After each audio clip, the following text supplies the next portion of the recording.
Hi, everyone. Welcome to Marianne's house. I'm Marianne Goldweber, spiritual teacher and medium clairvoyant, and the owner of a village personal and spiritual development coming to you live from my video podcast, which is Marianne's house. And this is our Wednesday night live. And our subject tonight is faith and how important it is. So normally we wait for people to get on to see how we're doing and to give them a chance to catch up. If you guys have any questions during the podcast, just go ahead and type them in the notes and we'll go ahead and view those.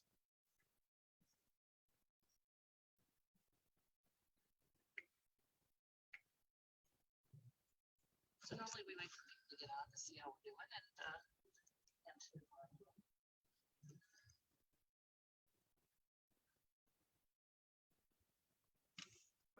So thanks for joining me. Hope you guys had a great week so far. We've got some news and updates coming on here, so I just want to make sure that we just wait for everybody to start signing on and say hi to them. Hi, Debbie. So glad you could join me tonight. So we're supposed to get a break in the weather here in Ohio next week. It's supposed to go up to like 46 or 47. We're going to have a flash flood with all this snow. So thanks for joining me. Tonight we have another aquarium behind us. That's what we got going on for a relaxing, peaceful place.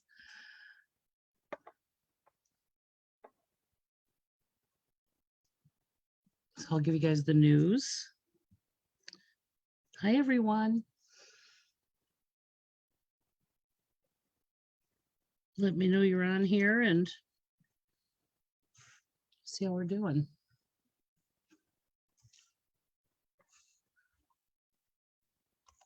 Definitely a blustery day today.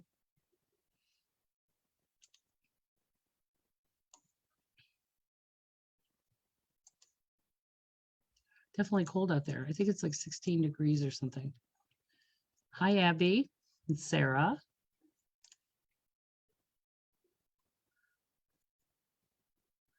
Amanda. Hi, Jackie. So thanks for all coming.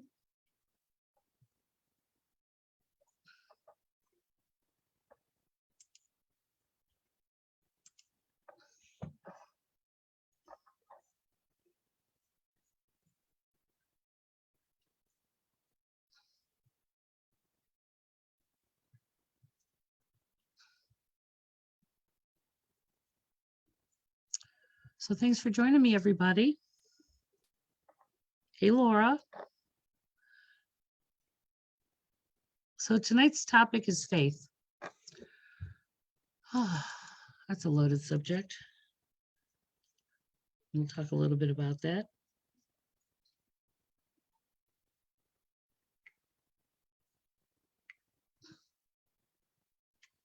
Hi, Claire. So welcome to Marianne's house. This is my house. Well, actually, this is my office. And we're going to be doing a lot more in-person things coming up. I'm looking at March for really rolling those in-person sessions and in-person events out. But for now, we're doing everything virtually. I did post every Saturday night, I'm going to be doing a live public channeling event that you have to register for. It's $30 a person, but it's limited to 15 people. So we're going to be doing it through the Zoom webinar function. And we're going to all join in that way. You can actually take up the whole event for your family or friends. So if you decide to go in there and take over a whole event, it tells you how many tickets are left. So every Saturday night, starting with this Saturday. So we still have seats available for this Saturday. If you guys are interested in joining us, I would love that. Being in a public channeling is really interesting because we're not only hearing our own message that I send to you directly, you're also hearing all the messages. So you're getting to hear messages within all the messages that everybody's getting. So I love a channeling event. Plus, it's a lot of fun. We're hanging out. So bring your beverage and your snack and join us on Facebook Live. Our Zoom Live for our public channeling.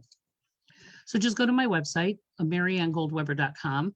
And if you go under the events page, there's multiple dates available for the public channeling event that I have listed there. Our classes are all posted there as well. So the classes that we're actually going to be offering in the month of February rotate. They rotate monthly. So for the month of February, we have the 6th, which is understanding our empathic connection. This is a compassion and this is a class about not only having compassion, but learning how our empathic connection affects us in general. So it's about self-care and how to understand this ability to perceive energy and how that is when we work in fields of compassion. So this is great for people who are social workers or mental health professionals or medical people, police officers, anybody who works in service, especially when they're with a clientele that has things going on like emergencies and traumatic events and things like that, and how to really take care of yourself while you're in service in that way. We also have the 20th is the dream interpretation class, which is another one of my favorites. And then the 27th of February is defining our relationships. Now, we just did this last week. Oh my God, it is such a fun class because we don't really define our relationships. And so then we're very disappointed when people don't respond the way we expect them to. So quite often our expectation of those relationships, we're putting the wrong people in the wrong category. So it's a really fun class. We call it the steak and hot dog class for those of you that have listened to me before. We all want steak in life, but we keep settling for hot dogs. Well, eventually the universe thinks you like hot dogs, so they keep sending them. So this is why this class is so much fun and so important, is learning how to define those relationships and expect more from ourselves and others in the roles that we put them in. So yeah, that's another fun one. So every Saturday night, we have our public channeling event. These are so much fun, guys. Sign up your friends. You guys can all be in your house together if you want, and then come through the Zoom, but you have to register each person. Or you can have them sign up individually through the webinar on my wall. So however you guys decide to do it, if you want to have them all in your house and I'm on the TV, you can always plug your laptop into your HDMI cable and have me on your television set. Because that's what I do when I'm doing a channeling event, is I'll go over into the living room area, plug in my laptop, and I see all of you on the big picture. So yeah, I'm looking forward to that. So bring your snacks and we're going to have a party. It'll be virtual, but we'll be hanging out and yucking it up and talking to the other side. That's my favorite thing to do, chatting with them. So anyway, so that's what we got in the news so far. So February 1st is the new moon, which again, we're feeling strangely excited right now, which is interesting. But this is a time again of reflection, and it's a time of processing, previous experience that we've had. And so this is a great time to put these things to bed, to be done with them, to be finished. And the process of grief, we have to work through that though, guys. So I would highly recommend that you get a one-on-one session, because it gives us an opportunity to be interactive, you and I, and not only get the message from the universe, but also help you apply that. And then I can give you spiritual tools so that you can, be more effective in working through these processes as we're evolving and trying to, get a spiritual perspective on our life. It's a wonderful opportunity. So I have a lot of availability next week if you guys want to register for a one-on-one. Now you can also do coaching, which a coaching is a series of 3 sessions. Right now, everything's $60 a session. So when you buy a block of 3, we not only have your initial session, but then we work adding tools and giving you new insight and homework and things that we talk about that you practice doing, so that you're not relying on someone like me for your answers. I want you guys spiritually independent. And that's going to segue us into talking about faith. Okay. So let's see who we got and what everybody has to say. If you guys have any questions, just post them in the notes and I'll go ahead and answer those as we go along. Hi, Marilyn and Alicia, Emily, Nancy, and my friend Ralph and Debbie. Hey, Judy. Oh, it's only 7 degrees? Okay, well, I was just out there and my phone says 12, but whatever, that's flipping cold according to me. So whichever, it doesn't matter. It's still the same thing. It's not summer. And again, this is what winter's for, guys. This is really a time to really reflect on where we've been. And God knows, people, we have experienced some things that most of us have never experienced in our entire lifetime. And so it's very important for us to really stop and reflect. And winter is the perfect time for that. And if you listen to my prior videos, we talk a lot about that. And I don't want to really dwell on that tonight, but I really want to talk about faith. And so what faith is not necessarily religion. It's a belief that it's a very strong belief that we don't really need evidence for, and something that we trust.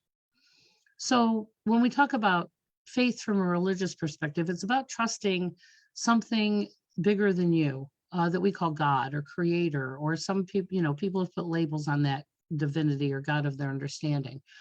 And, even if somebody doesn't necessarily have a faith in God, that they have faith in their, and are confident in their own inner knowing. Okay. So we can have faith in a number of ways, but the faith I want to talk about tonight is really the faith in the unseen and how that affects us in this human world, and how that manifests itself. So it's like having these coincidences, which I tend to call God moments or divine moments, where it defies logic.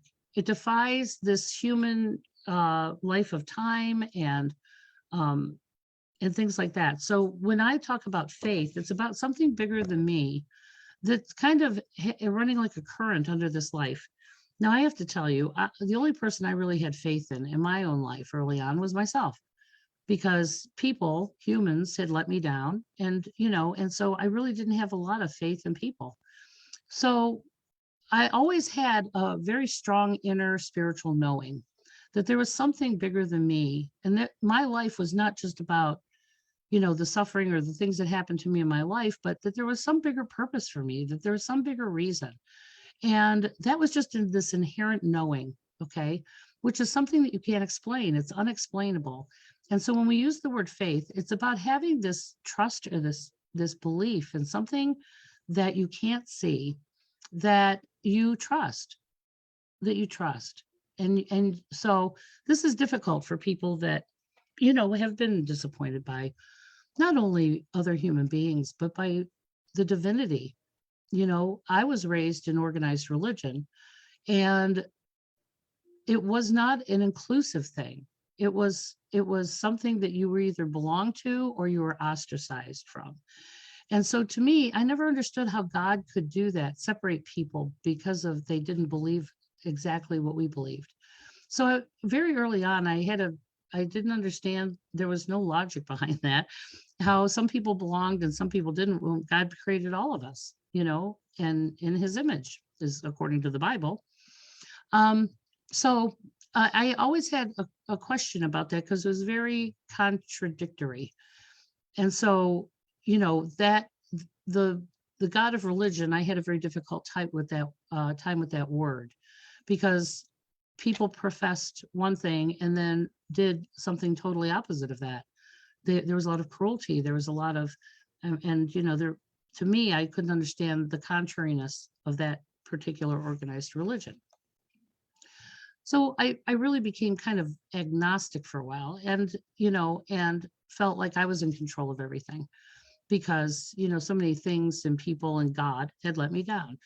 And so when I reached some very, very, very difficult times in my life, that I began a search of other spiritual concepts or other ways that people believed. I've always been a student of that. So for me, understanding that there were more than just, Christianity or organized religions like, Muslim or Hindu, Buddhist, that there were so many different spiritual schools of thought. And so I was kind of always searching for that thing that really resonated for me. And I eventually happened upon that. But it came to a place in my life where I had no control over a lot of the things that were happening to me and or happening in my life at the time.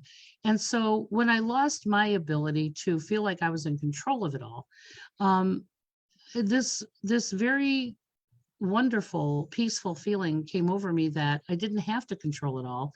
And this wonderful divine inner knowing said that, to let go, that that everything that I've been learning was learning to trust that there is something bigger than me that's trying to help me in spite of me. So that's what we call surrendering, by the way, which is letting go of my need to control absolutely everything.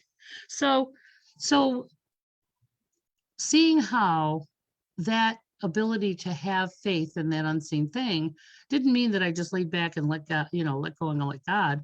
It meant that I had to get accountable to my human stuff that I created and kind of like clearing the road so that divine can start working in my life. So when I got accountable to my life and all of the choices I've made and started educating myself and started getting accountable, everything started to change. There were all these just amazing divine moments that just kind of started to happen.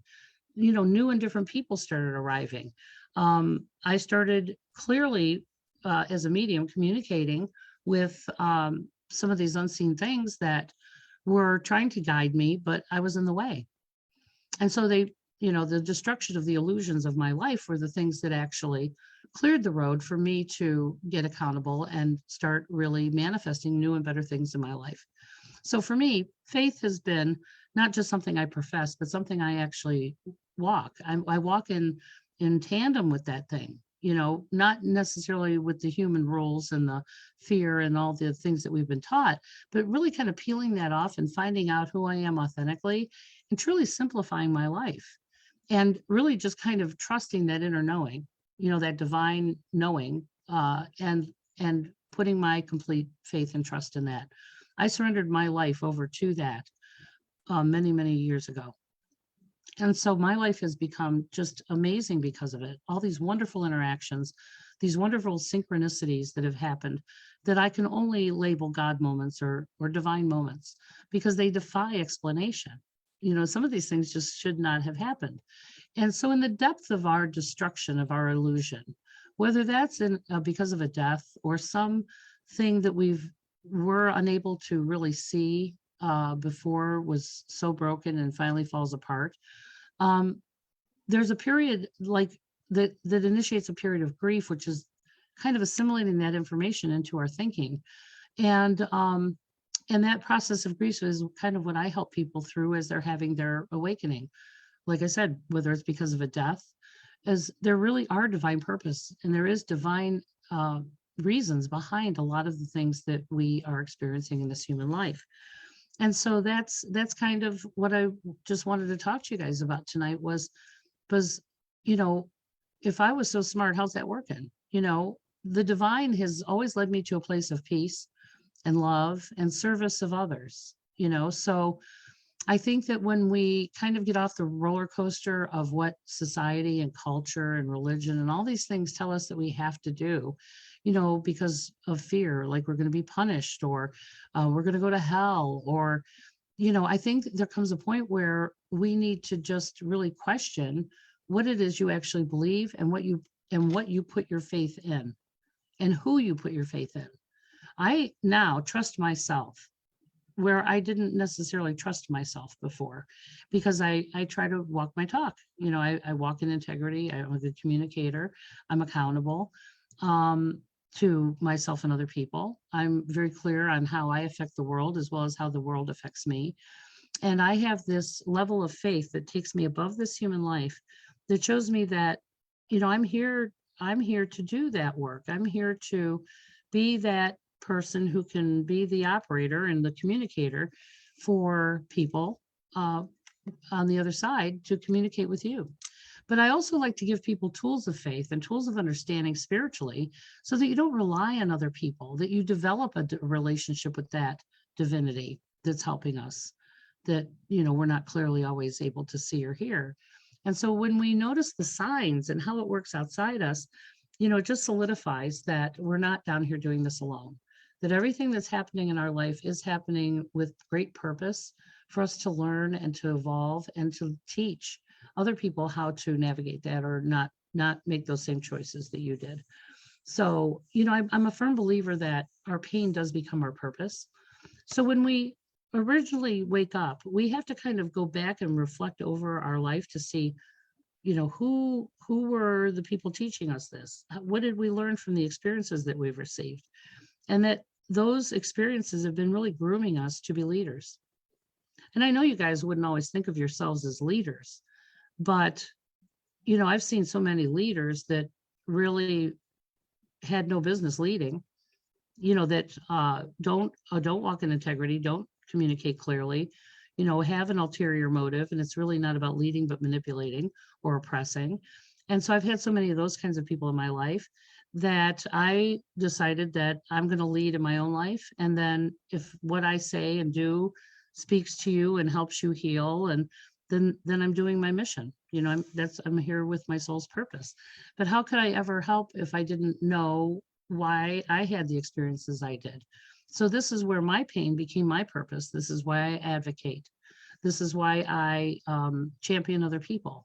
This is why I can be a voice for people that don't have one, and how I can help people navigate their trauma and difficult situations, because I'm a survivor and I've learned how to do that. And so I can be compassionate while you're having your experience. So again, I think faith is super important because there's so much that goes on that we just can't explain. How many times have things looked like they were awful and they were never going to work out, and then all of a sudden this miraculous thing happened, or somebody just showed up, or things just worked out in the end. Not because of you or because of other people, but because it was just like almost like divine intervention. And so those things, rather than trying to explain them away or to try and really, where do we just trust and develop faith that we are, always being helped? Now, that's not for everybody. Okay. If this resonates for you, great. Then let's, it only makes your life better. I don't know anybody whose life has gotten worse because they have gotten accountable to their own journey and then accountable to how they're affecting other people. I don't know anybody's life that got worse because of that. It only got better, because when you get accountable and you make room for new things, all these new things just start to appear. So doing things in a place of suffering or doing things for all the wrong reasons will make your life worse. Things will get worse. But when you surrender and you start getting really accountable emotionally, physically, spiritually, it clears the road to all, new and brand new, amazing things. So that's what I'm talking about tonight, is faith. Not religious faith, but a trust and confidence that something, is guiding or helping us. And so we've got to do our part before they can do their part. So that's what I help people through, the human crap that's in the way of the divine, amazing stuff. So you guys, a lot of you have known me for a very long time. And, even in your worst moments, that, when we finally do surrender to the fact that this is happening, all these amazing things happen, peace overcomes you. And I've seen so many of you guys rise into a place of faith. And actually working that out in the world, doing God's work and helping people, and, compassion and charity and service to others and alleviating suffering. So that's the point. That is spiritual maturity, is when you see that this isn't about you. This is about, you have a skill, you have a gift, you have a talent that you can use to help other people. And that's a beautiful thing to come into your vocation. That's the difference between having a job and having a vocation, is it's my life's work to not only help other people, but, but to be affecting this world in a positive way. I'm getting older. I'm not going to be here forever. And I want to leave this world way better than I found it. And hopefully I've been doing that. That's the goal anyway. But how can we ever know what other people need if we can't experience it first? We have to experience those things in our own life before we'll ever understand why people have the things going on and they do. And how can we as leaders, change that, make changes in the systems that are causing suffering or hurting people, oppression of any kind. So yes, belief without evidence is faith. So who we got here now? Let's take a look, see. I know sometimes we can't, even in these critical, awful moments, like when we're experiencing a sudden death or the death of something, we really, initially can't understand why. Well, there is a why. It's just not necessarily for us to know or see today. And that's where faith allows me to really be able to just come to a place of acceptance quicker, because I know there's purpose, but we have to work through the initial shock and grief of that before some of those things are divulged. But there is, and that's the thing that keeps me going, guys, is knowing that even when things are broken and awful, that sometimes they have to be that way for people to learn or evolve. It's just awful when it's tragic and it's death of a person.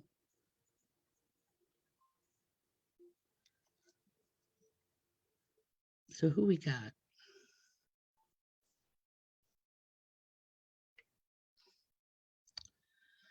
Hey, Nick. Nick's my new neighbor. Hey, Sarah. I need to be there Saturday for a birthday present to myself. Well, come, Claire. So I am going to have some people here in person. So if you are not sick and you have been fully vaxxed and boosted, you can, but sign up online and then let me know you'd like to come in person. So I can have probably, 5 or 6 people here in person, but we're doing most of it virtually. Okay. So because of the way COVID is right now, I would rather wait till February, mid-February, before we start doing more in-person things. But yeah, sign up, guys. These events are so much fun. And not only are you getting a message, you're also connecting with other human beings. We get to interact and laugh together. We get to, this video I'm doing right now is so one-sided for me. I mean, I know you guys are out there, but it's weird to talk to yourself and not have other people, like an exchange of conversation. So when we're in those channeling events, it's very interactive and you get to meet other spiritual folks, so as we go forward and we start creating events and these classes and things being in person, I'll be doing a lot of things outside. We'll be having all kinds of gatherings. I think I'm going to do like Sunday, Serenity Sunday, where it's just an open house and everybody can just come and hang out, and get to talk to each other and meet other interesting people who really want to make this a better world, where you can meet other like-minded folks. I think that's wonderful. I want you guys to meet each other. We talk about Ralph. Nobody's even seen him. Okay, Ralph's here every week. Him and Debbie. You can't really see Debbie either. We don't get a chance to really see Ralph. Like I would love to, have everybody on the screen or in the yard and everybody talking to one another and getting to know each other, because that's what a village is about. We need each other, to keep each other sane and hanging out. Hey, Greg, how we all doing? So Debbie says, in today's world, faith is critical for listening and understanding others. Yes, I agree. That, we're all little bits of God, all having a different experience. And so what we kind of do is when we go back, we get to all kind of debrief together, and it's bringing all those different perspectives into the greater whole, So imagine God, just kind of smashing a mirror on the floor, and that's the little pieces that are reflecting back to him, to it, whatever label you want to put on that divinity. And so we're all God's creatures. People, even the bad ones, guys, okay?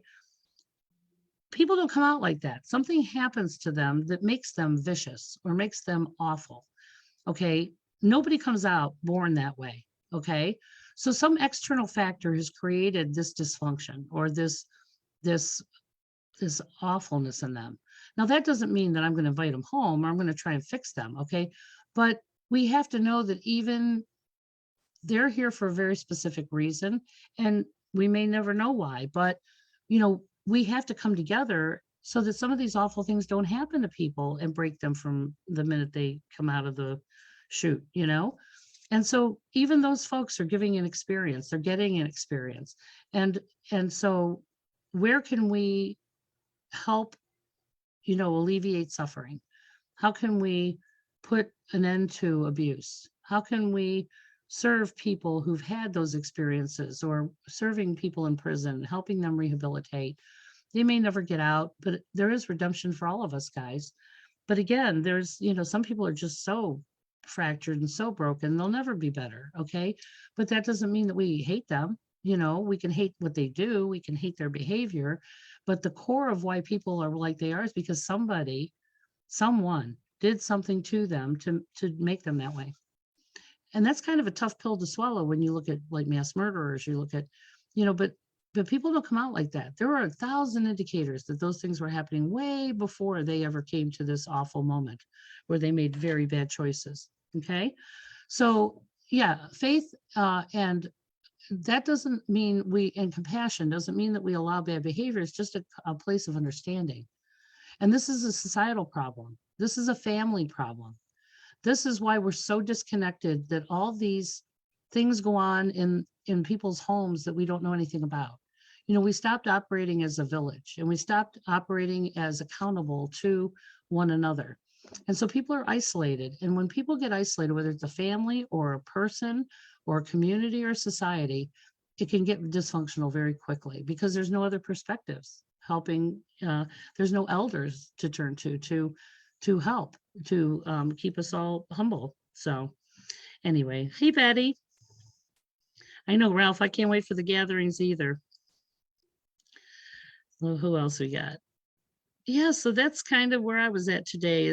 And I know in these dark days, especially in winter where it's very reflective and we are kind of isolated from each other, it's hard to find the God moments out here, because we're not kind of out in the world, but there are so many wonderful things happening behind the scenes, guys. And, as a person of faith and as a medium and somebody who has regular conversations with the other side, if we can just get the lessons out of this and all of us start really being part of the solution, the transition team of coming out and really taking care of our fellow man and giving a shit what happens to them, and, not trying to further divide each other by all these awful things that we've been taught, that we are the brotherhood of man. And it's very important that we are our brother's keeper. What happens to them will eventually happen to you, and so that's why we have to be active participants in doing God's work. God's work doesn't say, well, I'm only going to help you if you're a Christian, or I'm going to only help you if you're a Muslim. That's not God. That's made dogma crap. Okay. And I'll say that to anybody who wants to hear it directly to their face. I have no trouble doing that. I am a minister. There is no division in my spirituality that makes you different from me because you just don't believe the way I do. Okay. I have no trouble.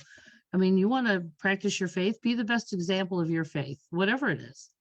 The core, guys, of every single religion on the face of this planet, honestly, is love, compassion, and service. Period. Now, the rules and the dogma and all that, that's man-made. Okay. But the core of every pure form of every religion, every spiritual prophet that was here, Jesus, Mohammed, Buddha, all of them, was compassion, faith, love, and service. That's simple. Okay. So the rest of those man-made rules, I don't know who made those up. Okay. But I do know who made some of those up.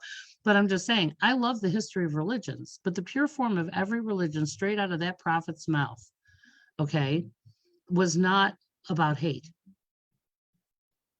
It was about love, and it was about taking care of one another. And it was about, removing oppressors and oppression. So that's what the core of religions are. But faith is non-denominational. Faith is just between you and that God of your understanding. So don't worry about what everybody else is doing. What are you doing? What are you doing? How are you being a walking example of your faith? If I look at you and watch how you talk, watch how you walk, are you an example of the faith that you profess? And that's all you have to worry about, is coming to the table with clean hands and walking your talk, walking your spiritual path. So, there used to be an old song back when I was in Catholic school that was called, "They'll know you're a Christian by your love." We used to sing that in church.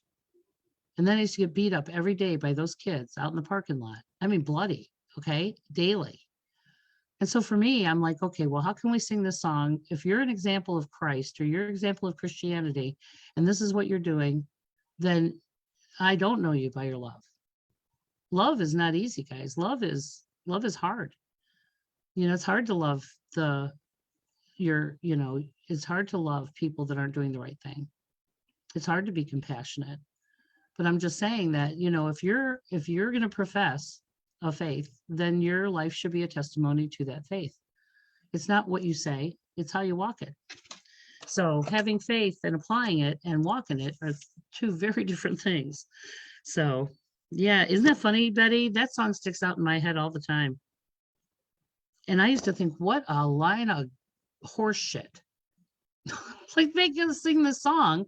And all the kids that are beating the shit out of me every day are singing it too. And I'm like, oh my God. Yeah. So you wonder why, hypocritical. I had a very hard time with organized religions because of that. And so again, I really think that having faith is between you and that divinity. You don't need a mediator. You don't need me. You don't need a priest. You don't need those people. But you can develop a relationship, and you're responsible for how you walk your path, and is it in alignment with your faith? And if you don't have faith, there are bigger things at work here. Have faith in yourself. Even if you're an atheist, you have a higher consciousness, an id, a thing about you that knows the difference between a lesser choice and a greater choice. And so, then trust your consciousness. You don't have to call it God. You can call it Bob. I don't give a shit what you call it, but know that there's something more that knows more than you, who actually is trying to assist us and help us in this thing. And developing a relationship or trust of faith in something like that, everything starts to go smoother. When you get accountable to your life and how you walk through this world, everything begins to change. And I know you guys know that. There's a lot of you out there that when I met you, it was in your worst moment, you had no faith. And you started getting with the program, doing the right thing. And when you start doing the right thing for the right reasons, all the right things start happening. All these miraculous things start to appear, and all these wonderful people start to manifest. And so how can we now, at this point, I don't need proof. I know it works. My level of faith is almost unshakable at this point. So I just want to convey that to you guys. So if you don't have faith today, I do. And if you can't handle or face what you're going through, I can help you. I'll hold your hand. I'll hold your hair while you throw up, because I know that that's part of the process of being able to come out the other side of that better, stronger, more empowered, but we can't do that alone. We do need help in order to do that. So whatever I can do for you guys, you let me know. So having a one-on-one session is really an interactive dialogue, not only between you and I, but between us and the other side, us and your divinity. Okay. Whether that manifests as your grandparents or your parents or somebody that you love that passed away, we can help you through this human stuff with these new understandings to bring you a level of peace and confidence that you did not have before. It's really amazing. And if you guys want to give a testimonial on there to everybody, please do that. I've been through a lot with a lot of you guys, and that's the beauty of it, is now we're family. A village is really a collective of people who've come together and helped each other. And so it created a ripple 28 years ago that I couldn't even imagine.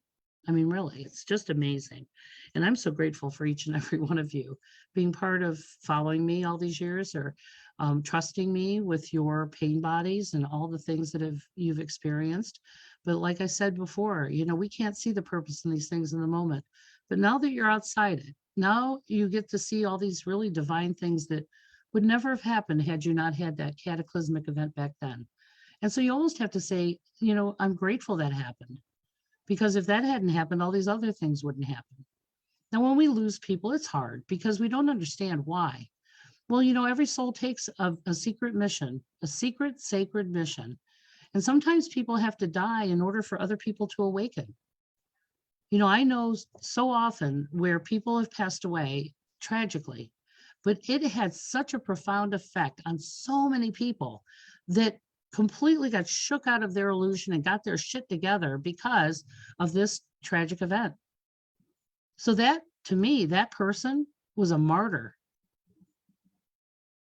It took one person to take this awful experience to awaken 100 people at once.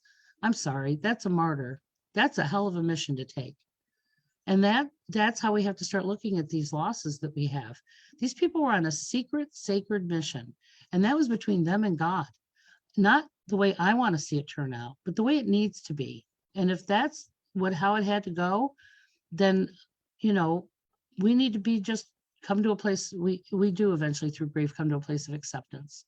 But then afterward, you get to see that ripple. You get to see the beautiful things that happen because of that tragedy, but we just can't see it in this moment. And that's where we need each other to hold each other up while we work through that process of that loss and that grief. So that's what I do. We hang out with each other and do that.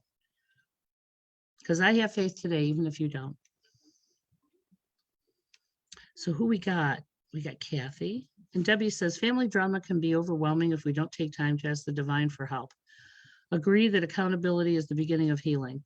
Yes. And also knowing that God knows what they need, even if you don't. Never assume you think you know what someone needs. Okay. Sometimes we're in the way. Sometimes we're enabling and we're interfering in their process of, humbling.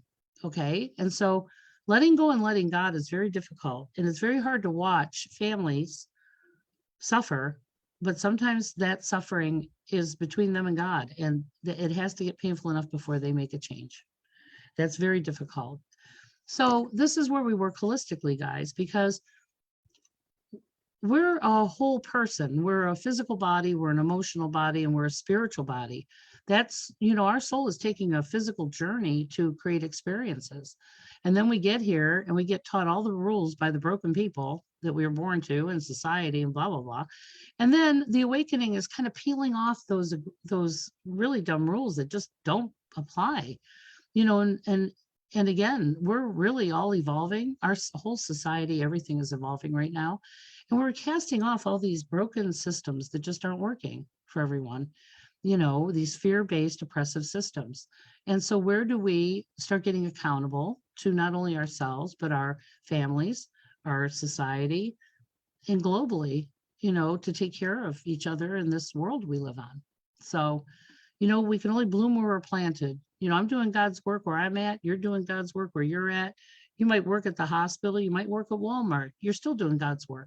You're still, serving people who need a friendly voice today, who need guidance or who need medical attention or, so that's difficult work. People don't understand. I never understood why those jobs didn't pay as much as something like a pro football player. Okay. I'm sorry. I think nurses should make a hell of a lot more than pro football players. But this is the value that our society has placed on these things. I don't have a product. I got turned down for a loan, which I had a very annoying thing happen today, which kind of brought up a little bit of a resentment. But I had tried to purchase this amazing property, and I went to a hard money lender. And this man said to me, he goes, you actually make money doing what you do? I said, well, yeah. I mean, I've been doing this for 25 years. I have tax returns that go all the way back to whenever. I mean, I don't make a huge profit. I don't make a profit. I mean, I make a profit, but I don't make a huge margin, like where you would, he says, well, if you made like yo-yos or you had a product that you could market. I said, well, I am the product. Okay. But he didn't see value, intrinsic value in who I am and the work I do, because I didn't have a tangible product, that I was marketable only if I had a tangible product. I said, well, how do you put a label on peace? How do you put a label on lifting someone to a place where they're successful? And he was like, yeah, I can't lend to you. I'm like, see, that's the kind of stuff that sends Mercedes straight out of her tree. Okay. Because that's it. The value that we've placed on things over people, the intrinsic value of things versus, the value that we've put on things that just really break and we get rid of, or they're cute and pretty or whatever.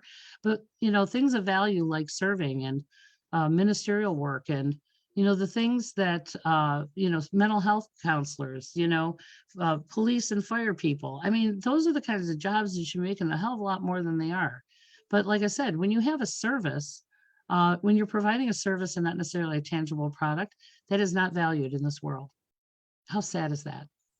And I've tried to do my best in trying to preach that, to people, and being self-employed versus working for a large corporation. Self-employed people rarely go into business for themselves to be rich or wealthy. Honestly, they have an idea, they have a passion, they have something they want to create and bring out into the world and sell, or provide some service. And like I just had an issue with this. I have this little bitty office. They charge me a tariff on my electrical bill because I'm a commercial building. Okay. My light bill is $100 a month, even if I don't turn the lights on. My light consumption was $10 last month, but my bill is $110 because it's commercial.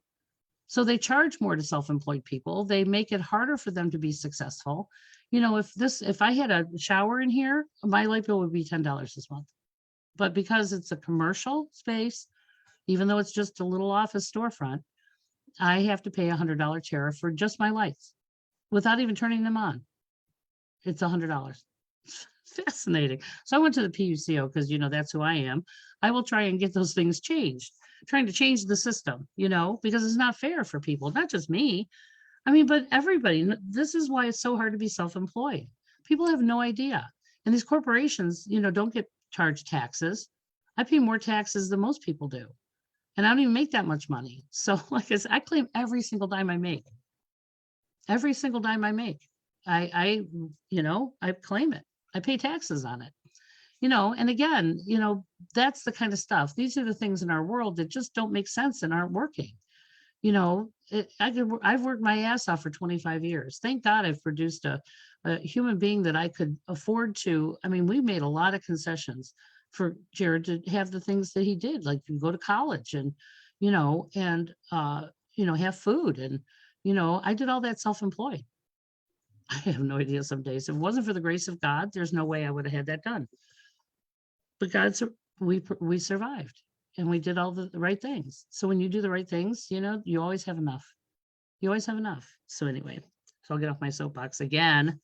So I'm a social advocate, guys. I'm here about making this a better world where it's fair for everybody, not just the select few, who get all the perks because they got money. Okay, I'm not just dissing anybody who has money, okay? Because I know a lot of very wealthy people that do amazing things with their money, and they've earned it in all the best ways. Okay, but I'm just saying that it's a very unbalanced thing when it comes to, having a product, being of service, and those occupations like teachers. And there's no reason why a teacher should have to buy school supplies out of her own money.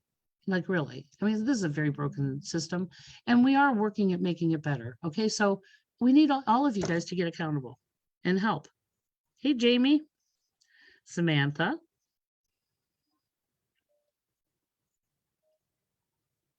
So Debbie says, Marianne is amazing at helping give us direction and healing. Her guidance to understanding the universe and process is so helpful. Thank you so much for that testimony, Debbie. Amanda said, my husband and I married in 2016, had unexpected infertility, finally got pregnant. We are Christians, praising God for this gift. We found out 5 weeks later there was no heartbeat. Finally, after multiple delays including COVID, we were led to IVF, and in April of last year, welcomed our baby girl. I'm a planner, and it was the hardest thing to let go of the situation and have things happen for us on a different timeline. Now I love talking with people who are also going through infertility, helping them through their feelings of frustration. Exactly, Amanda. And I know I'm sure we've talked about this before, but sometimes, as that little meat suit is cooking, it's not working. It's not going to work. It can't sustain life. And so our soul does not really get into the body until you're actually physically born. Okay. And because it's anybody's guess whether that body is going to work or not, because it's a fallible biological thing that's being created. And so It was interesting because I had had a miscarriage before I had Jared. And so when Jared was born, I had a lot of, guilt over that. And so when Jared was like, I don't know, he's like 4 years old, he's sitting in the back seat of the car and we're driving along. And I knew spiritually that, that there's purpose in everything. So Jared's in the back seat of the car and he goes, Mommy, do you remember when I was here before? I couldn't really stay and it wasn't the right time. Do you remember that? Okay, guys, I almost wrecked the car. And I'm telling you, that is so true. Because had Jared come at that time, it was a very different parents he would have got, situations that we were in. And so, who knows? Maybe he needed to be a boy suit, not a girl suit. I mean, who knows? But all I know is that that little person told me that he saw these things from the other side and that he came at the right time. I mean, that's divine, guys. You can't explain that. So sometimes these deaths that we experience are not really deaths, but they're about timing. It's about timing. It's in a divine time that we may never understand, but everything is happening the way it needs to. It's just so hard to accept when you're actually having the experience. So thank you, Amanda, for doing that work with people and helping them understand. Thank you for that. And so I'm so grateful for you sharing that with us tonight. Thank you so much. So Paulette says, listening to you talk about losing a loved one tragically and awakening is hitting home. Well, thank you, Paulette. So yes, I've seen young people die and it's so tragic and it's so unexplainable, but sometimes that one soul takes that experience to awaken a lot of people simultaneously.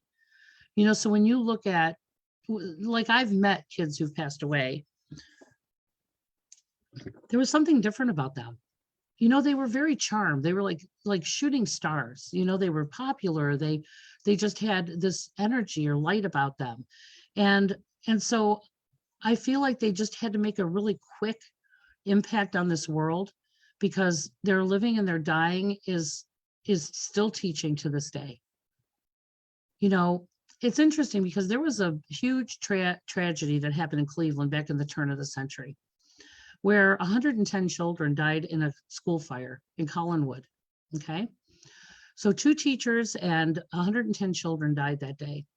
And they're all buried. There's a huge memorial for them at Lakeview Cemetery in Cleveland, where quite a few of these kids were immigrants and they couldn't afford burial. So they were buried at the site.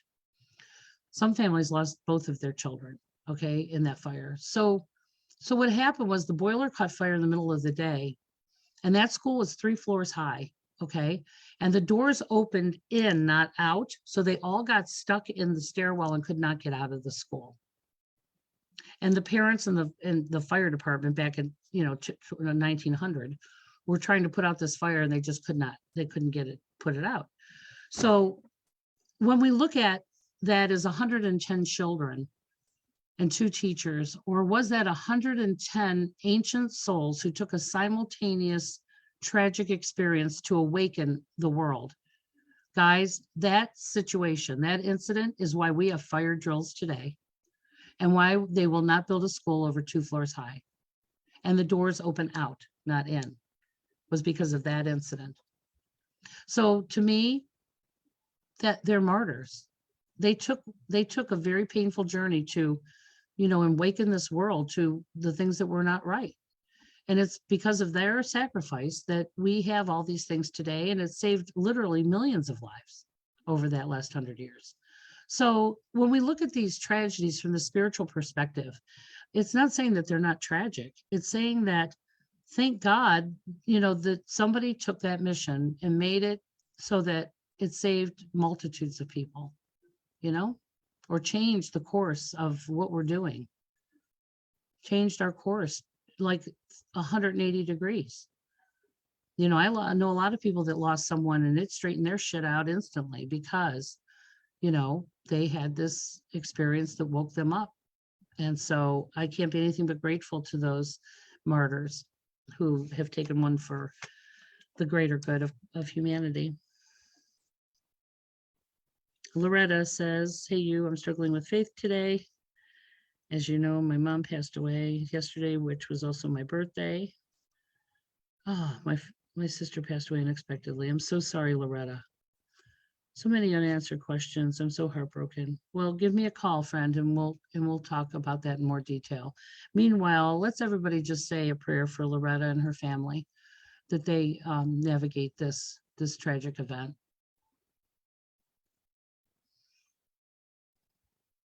So give me a call, Loretta, tomorrow, and we'll talk further. Bubby, God, I miss you. How's it going down there? Oh, now this is a person with a dream. Okay, I tell you, Bubby took their dream and just made it happen. You are one of my favorite people because I've never seen anybody run with a dream besides me like this. You know, she had a vision about it, wanted to do something about it, and did it. And so Bubby owns a tour company. You'll have to talk to us more about it. But she left Ohio with this dream of doing conservation work and teaching people about, I think it's Sanibel Island that you're on anyway, and started a tour company doing conservation work and raising awareness and taking people on tours to this beautiful nature preserve. And she had her own bus company and did the whole thing. It's amazing. Amazing. Yes. So you've been down there now a long time doing that. And it was just nothing but a little dream, and it turned into this amazing adventure. I know so many people that have done that just stepped out in faith. And not only just faith in God, faith in themselves, knowing that, you know what, this is bigger than me and I got to do this. Guys, when the universe told me I was going to open a village, I was like, are you fucking kidding me? Me? What the hell do I know? Little did I know what I was capable of. Partnered with faith, I had to step through fear. I had to just make it happen. I had a kid to take care of. I didn't have the luxury of just sitting around crying about my shit, okay? And I'm telling you, if it wasn't for God, the universe, creator, and all the wonderful, amazing souls that showed up out of nowhere and supported me in my dream, Bubby did the same thing. I stepped out on faith. I had to. I was compelled to do this. So yeah, you can't deny that. And once you've done it, you're like, wow, I don't even know. If it wasn't for something divine, I don't know how I did all that. I really don't.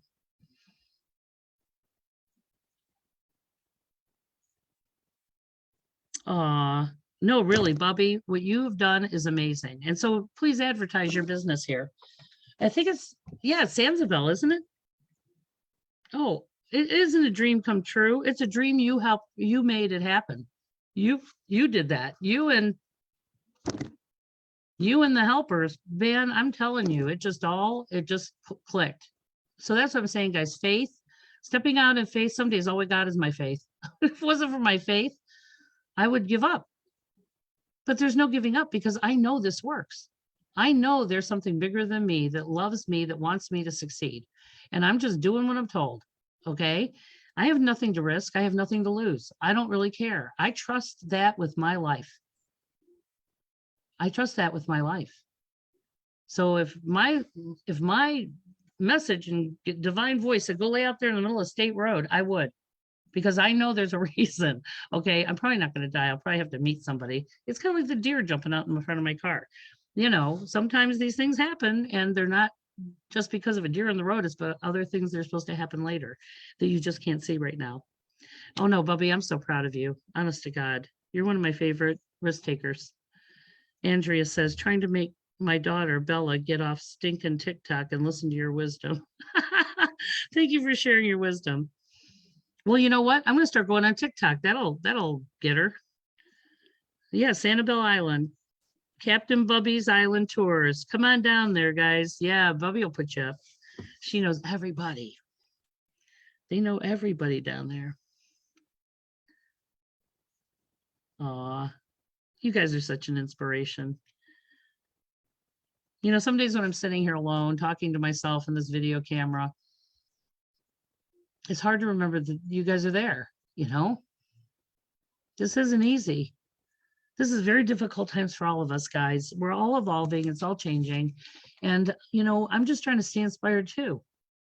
You inspire me. And I don't think you know that. So anyway, I'm looking forward to all of us getting together I'm looking forward to helping you guys raise your awareness, helping you through your difficulties, but I'm telling you, good things are coming. And sometimes God has to take out the trash in our lives, whether we like it or not. So when God takes out the trash, don't go dragging it back in. Okay. Let's be willing to evolve. Let's be willing to come together and start asking for help from the right people, and develop faith in something bigger than you. Whether that's, you want to call it Bob or God or creator, universe, whatever the hell you want to call it. Even if it's just your grandpa on the other side who's, knows more than you now, trust that. Trust that inner knowing. And God's putting all the right people in your path. But we got to stop. We got to change the way we do things. If we don't change the way we do things, nothing changes. So be willing to accept that you don't know it all, and open your heart to being divinely inspired by the right things. So anyway, so channeling events every Saturday night, they're a blast. Sign up your friends and yourself. You can take over a whole group if you want. Every Saturday night at 7:00. And have a session. Having a one-on-one session is so amazing. Oh my God, you feel like so peaceful. I can't even tell you. When you finally are being heard and you get some insight, you can't deny the message. It changes how you feel about yourself and your situation. It gives you a much higher perspective to see it. It gives you ideas you didn't even know you had. And you're like, oh, well, okay, I can do that. We're working harder, not smarter. So ask for help. It's a strength, not a weakness. So thanks for joining me on Marianne's House Spiritual Podcast. If you have any questions, just give me a call, 216-324-2657, or get a hold of me on my website, which is mariannegoldweber.com. I love you guys so much. And we got this. It takes a village, and we're here for each other. Thank you again. Have a great night.